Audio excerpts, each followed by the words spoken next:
Bonjour Denis Eliven. Bonjour. Vous êtes le patron d'une entreprise de médias en France, CMI, qui a pris des participations dans un certain nombre de médias. Et vous êtes, vous êtes en tout cas ce matin, vous êtes surtout l'auteur de Le délicieux Malheur français, un livre chez Albin Michel, un essai qui essaye d'expliquer pourquoi est-ce que nous sommes si malheureux en France et pourquoi est-ce que nous nous complaisons dans ce malheur. On a les dépenses sociales du Danemark, dites-vous, et le bonheur du Mexique qui est 2 fois moins riche que nous. Pourquoi ?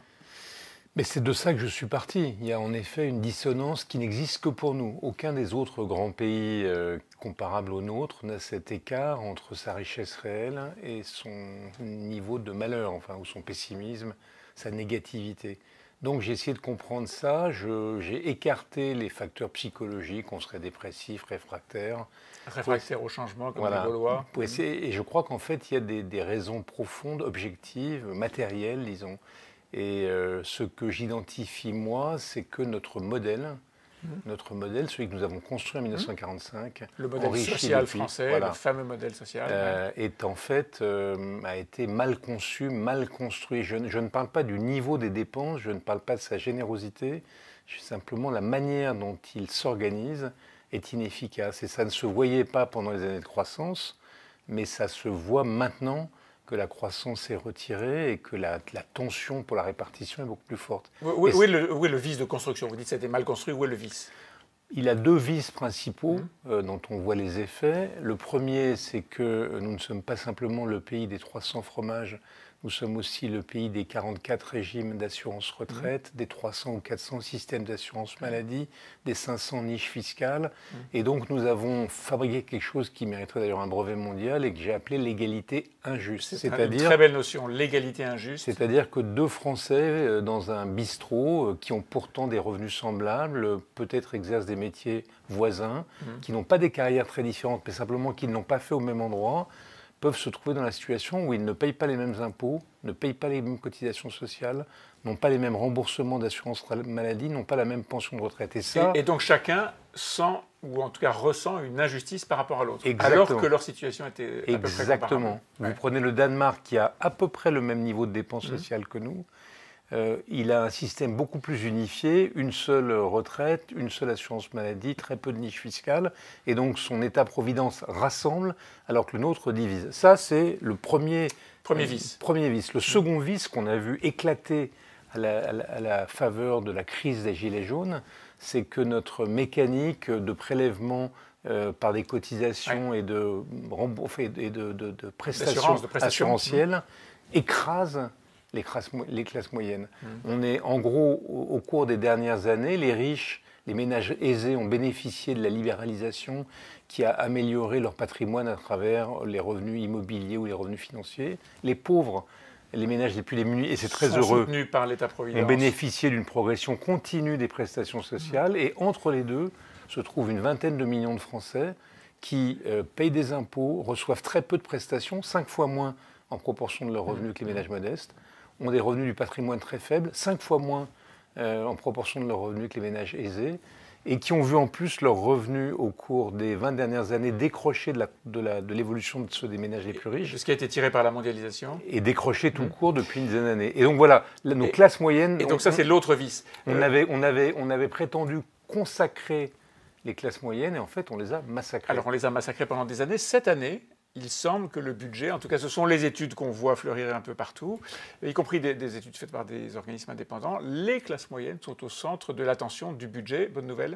Oui, c'était le paradoxe, le paradoxe certains avaient souligné au moment de la crise des Gilets jaunes, c'est que Emmanuel Macron a pris de plein fouet une crise des classes moyennes qui en fait... Qui n'était pas la sienne. Qui n'était pas la sienne. Qui venait de loin. Qui venait de très loin et il était peut-être celui d'entre tous les hommes politiques qui s'était le plus intéressé à la question. Alors il s'y intéressait encore plus après la crise.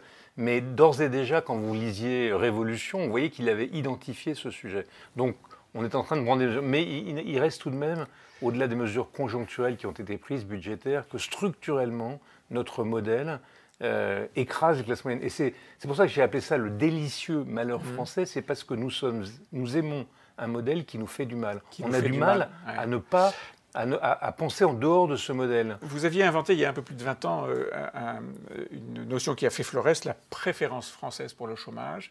Et aujourd'hui, vous nous dites on a une préférence pour l'égalité injuste. Il y a dans votre démonstration 3 Frances. Lesquelles? Oui, il y a la France des ménages aisés qui bénéficient de la libéralisation. Il y a la France des ménages pauvres, les plus démunis, qui bénéficient des prestations sociales.